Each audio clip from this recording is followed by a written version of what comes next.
Hello everyone, welcome back to our channel the analytical CA and उम्मीद आप सब अच्छे हैं। मैं बता दूं मैं भी अच्छा हूं।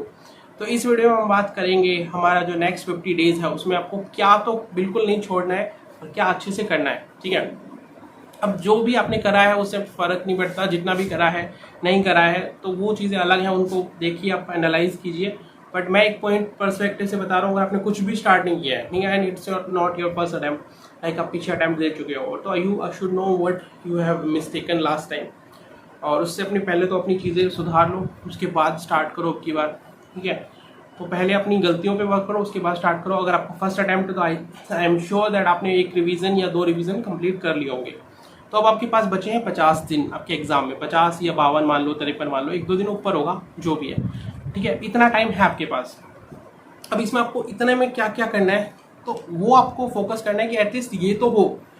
अगर आपने अब तक कुछ भी नहीं करा है तो एटलीस्ट 50 डेज में क्या कवर कर सकते हो उसके ऊपर जाओ। देखो, अब इसमें 2 चॉइस हो सकती हैं, आप आइदर तो बोथ ग्रुप देने वाले स्टूडेंट हो, आइदर आप एक ग्रुप देने वाले स्टूडेंट हो, आइदर ग्रुप 1 और ग्रुप 2।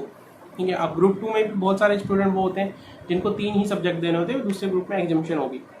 तो अब जो भी आप सब्जेक्ट दे रहे हो ना, तो फर्स्ट पॉइंट मेरा ये रहेगा, फर्स्ट पॉइंटर वुड बी, अब से आपको क्या प्लान आउट करना है जब भी पढ़ाई करने बैठो।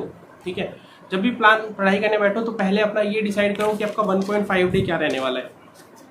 क्योंकि इतना टाइम नहीं है आपके पास कि आप सब कुछ पढ़ लो अभी के लिए और लास्ट डे में आप सब कुछ रिवाइज नहीं कर पाओगे।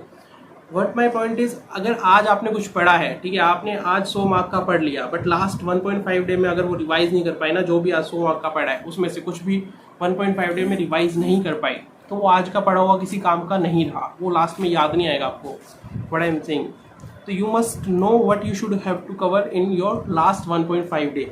तो पहले कुछ चैप्टर्स की लिस्ट बनाओ अपने। ठीक है, पहले अपना 1.5 डे डिसाइड करो कि मैं 1.5 डे में इतना तो कर ही लूँगा। ठीक है, वो हर सब्जेक्ट में जाके डिसाइड करो, ए कैटेगरी उठाओ या बी कैटेगरी उठाओ या सी में से भी चैप्टर्स उठाओ। अब मैं ये नहीं कह रहा कि सी छोड़ दो, बी छोड़ दो या ए छोड़ दो। अब ABC कैटेगरी का भी सिर्फ प्रायोरिटी डिसाइड करने के लिए ही पॉइंट ऑफ होता है, छोड़ने का वैसे कुछ भी नहीं चाहिए। बट नाउ आपके पास टाइम पीरियड देखना है कि आपके पास टाइम कितना है। तो सबसे पहले अपना 1.5 डे डिसाइड करो और उसके बाद 1.5 डे में जो भी आपके चैप्टर्स आपको करने हैं उनको आप मल्टीपल करो कि 2 टाइम्स या 3 टाइम्स। मान लो कि अगर आपको एक चैप्टर एक जो लास्ट में 1.5 डे में करना है तो अभी उसको आप 3 टाइम्स में करने की ट्राई करो, 5 दिन में या 7 दिन में, जैसा भी आपको फोकस रहे, जिस हिसाब से आप कर पाओ, 4 टाइम्स में, 6 दिन में, वही फिर 1.5 डे में करना। ठीक है, अभी भी आपके पास 50 दिन है, तो इस 50 दिन में अगर मान लो आपको 2 रिवीजन करने हैं, 2 रिवीजन किसके हो पाएंगे, मोस्टली उनके जिनका एक ही ग्रुप है वो कर सकते हैं 2 रिवीजन। क्या करो, अपने टारगेट को 2 पार्ट में डिवाइड कर दो। First part would be 60% time, second part would be 20% time, यानी कि 50 में से 30 दिन फर्स्ट रिवीजन, सेकेंड रिवीजन। तो सेकेंड टाइम आपका जो रहेगा वो 20 दिन रहेंगे अगले। ठीक है, तो 60 दिन और 20 दिन में आपको डिवाइड करना है अपना टारगेट, 60% और 40% टाइम से डिवाइड हो गया। अब इसमें आप फर्स्ट रिवीजन में मान लो 30 दिन मिल गए आपको एक ग्रुप के लिए, अगर आप एक ग्रुप देने वाले हो, 4 सब्जेक्ट के हिसाब से बता रहा हूँ। अब इसमें भी डिसाइड करो, अगर 7 दिन आपको एक सब्जेक्ट के मिल रहे हैं, 30 दिन अगर 4 सब्जेक्ट के हैं, तो उसमें पहले अपनी 1.5 डे वाले चेक करो कि ये 1.5 डे पे जरूर करना, जो अब करो वो 1.5 डे पे जरूर करना, वरना अब जो कर लिया और 1.5 डे पे नहीं कर पाए तो कोई बेनिफिट रहा नहीं उस चीज़ का, यहाँ पे टाइम वेस्ट हो गया। तो पहले काम करो, सबसे पहले 1.5 डे डिसाइड करो, फिर उसके बाद उसकी मल्टीपल टाइमिंग्स में उसको टाइम दो, चाहे 6 दिन दो या 7 दिन दो। ठीक है, सेकंड डिवीजन में उसका आधा कर दो। ठीक है, अभी मान लो 6 दिन में हुआ, अगली सेकंड डिवीजन में 3 दिन में होगा और लास्ट 1.5 डे में 1.5 डे में हो गया, तो बस ठीक है, 3 डिवीजन में आपका एग्जाम निकल सकता है इजीली। ठीक है, तो इतना आप कर सकते हो अगर आपको एक ग्रुप देना है। अब बोथ ग्रुप दे रहे हो और अब तक कुछ भी नहीं हुआ तो it would be a very tough choice, अगर अब तक कुछ भी नहीं हुआ।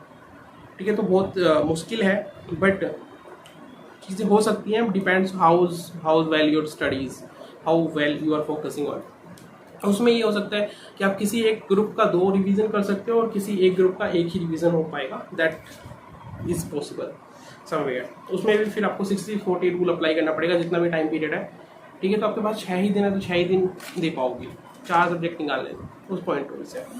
तो मान लो अगर आप बोथ ग्रुप है तो बोथ ग्रुप में आप क्या कर सकते हो, 8 सब्जेक्ट हो गए। ठीक है, तो 8 सब्जेक्ट के हिसाब से टाइम, अगर आपका फर्स्ट रिवीजन में 7-8 से डिवाइड कर लो, तो डिवाइड करोगे तो फर्स्ट रिवीजन आएगा करीब 35 डेज, अगर 7 डेज का माने, और सेकंड रिवीजन 20 डेज में। तो फर्स्ट रिवीजन में आपके चारों 7-8 सब्जेक्ट करो 35-40 डेज में।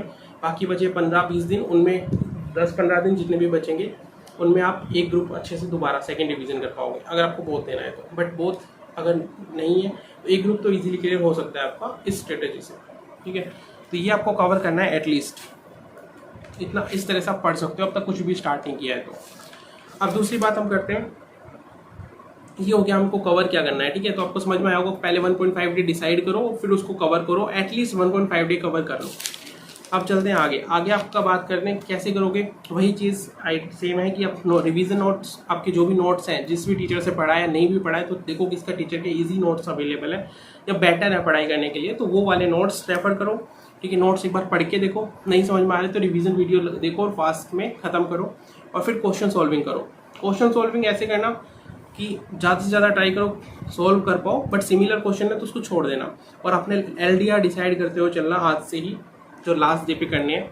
जो टफ रहे, जो आपसे सॉल्व नहीं होंगे, वही लास्ट डे पे स्टार मार्क्ड होंगे और जो सॉल्व हो जाएंगे उनको छोड़ते जाना, उसमें फिर बेनिफिट नहीं ना बार बार चीज़ करने का, ठीक है। तो आपको LDR डिसाइड हो जानी चाहिए इस रिवीजन में ही, क्योंकि टाइम नहीं है ज़्यादा। रिवीजन नोट्स करो, नहीं समझ में आ रहा रिवीजन नोट्स से चैप्टर के वीडियोज़ देखो, उससे समझ नहीं आ रहा तो और अल्टरनेटिव क्वेश्चंस के भी वीडियोज़ होते हैं कई बार यूट्यूब पे, तो उनको देखो और फिर आपका होना चाहिए एटलीस्ट एट द लास्ट। तुम्हारा जो टारगेट है वो है क्वेश्चन सॉल्व हो जाना चाहिए आपका, ठीक है। तो इसके बाद हम चलते हैं आगे। उसके बाद आपको क्या है, जो भी क्वेश्चन ऐसे करने बैठोगे ना कि फर्स्ट क्वेश्चन शुरू कर दिया और फिर लास्ट तक जा रहे हो एक एक करते हुए और यही नहीं पता चैप्टर क्वेश्चन कितने, तो मोटिवेशन नहीं आएगा बिल्कुल भी, ठीक है। मोटिवेशन के लिए क्या होगा कि चीज़ें समराइज होनी चाहिए। अगर एक चैप्टर करने बैठो तो पहले चेक करो कि मान लो चैप्टर में 25 क्वेश्चन है, 25 में से कितने बड़े और कितने छोटे हैं, कितने थ्योरी हैं और कितने प्रैक्टिकल है, तो आपको पता रहेगा। अगर ये 10 ही क्वेश्चन तो है बड़े, बाकी तो छोटे हैं, फटाफट हो जाएंगे। तो वो मोटिवेशन बिल्ड करता है खत्म होने की चीज़, जब हमको पता होती है इतनी चीज़ें करनी है और इतने टाइम में करनी है। और टाइम कैसे आप अंदाजा लगा सकते हो, जितना टाइम आपको 100 मार्क के लिए एग्जाम में मिलने वाला है तो आपको पता रहेगा वो चैप्टर कितने मार्क का होता है। तो जितने मार्क का चैप्टर है उतना आप डिसाइड करो और उसको मल्टीप्लाई कर लो। मान लो अगर कोई चैप्टर 6 मार्क का आता है तो एग्जाम में आपको 1 मार्क के लिए 1.8 मिनट्स मिलते हैं, तो मल्टीप्लाई कर लो, ठीक है। तो वो 10-11 मिनट मिलेंगे आपको 6 मार्क का क्वेश्चन करने के लिए, तो अंदाजन उतना लगा सकते हो। तो ऐसे आपको पहले आपको डिसाइड करना क्या है 50 दिनों में, टारगेट बनाओ। उसके बाद आपका ये टारगेट बनाओ कैसे करना है, वो चैप्टर्स के रिवीजन नोट्स, क्वेश्चन बैंक करने के बाद फिर जब आपका एक बार सिलेबस खत्म हो जाए तो मॉक टेस्ट लिखने का ट्राई करना। ज़्यादा टेस्ट सीरीज नहीं लिए तो भी, चैप्टर वाइज का टाइम नहीं है तुम्हारे पास ज़्यादा, क्योंकि उसमें टाइम वेस्ट भी होता है कई टाइम, तो एटलीस्ट फुल टेस्ट दे। तो ये चीज़ आपको करनी है आप अगले 50 दिन के लिए। इसके अलावा आपको कोई डाउट है तो आप कमेंट में पिन कर सकते हो, मेरे को रीच आउट कर सकते हो इंस्टाग्राम वगैरह पे भी, लिंक को डिस्क्रिप्शन में मिल जाएगा। तो this is overall what you should cover, ठीक है। इसमें 2 RTP जरूर करना, जो भी क्वेश्चन बैंक स्टडी मैट जो भी कर रहे हो उसके अलावा 2 RTP अच्छे से अलग से कर लेना इनके सब के अलावा, ठीक है। एक MTP लिख के देख लेना और ये करो, ठीक है। 2 रिवीजन हो सकते हैं अगर आपका एक ग्रुप है आराम से 50 दिन में, और अगर बहुत ग्रुप है तो बताया कि एक ग्रुप के 2 रिवीजन हो सकते हैं और एक का एक ही हो पाएगा, तो अच्छे से करना जो भी करो। और इसके अलावा अगर आपने पहले से कर रखा है तो बेटर है, बट मैं ये मान के चल रहा हूँ अब तक कुछ भी नहीं पढ़ा है तो बहुत ग्रुप वालों के लिए थोड़ी सी टफ रहेगी सिचुएशन। पर एक ग्रुप वालों का अच्छे से हो सकता है 50 दिनों में, मोर देन इनफ। कंपेरेटिवली उन्होंने पहली बार नहीं पढ़ रहे हैं, अटैम्प्ट दे चुके हैं अब तो कुछ समथिंग, तो फर्स्ट टाइम अगर पढ़ते हो उसमें टाइम लगता है। फर्स्ट टाइम भी पढ़ रहे हो तो अगर रिवीजन हो चुके हैं आपको तो आपको पता होगा, उसके बाद इजीली कवर कर लोगे। तो डिसाइड योर प्रायोरिटी, ठीक है। प्रायोरिटी डिसाइड करो 1.5 डे में क्या करने वाले हो, उसके बाद फिर टेंटेटिवली आप करो और आपका हो जाएगा। Wish you all the very best for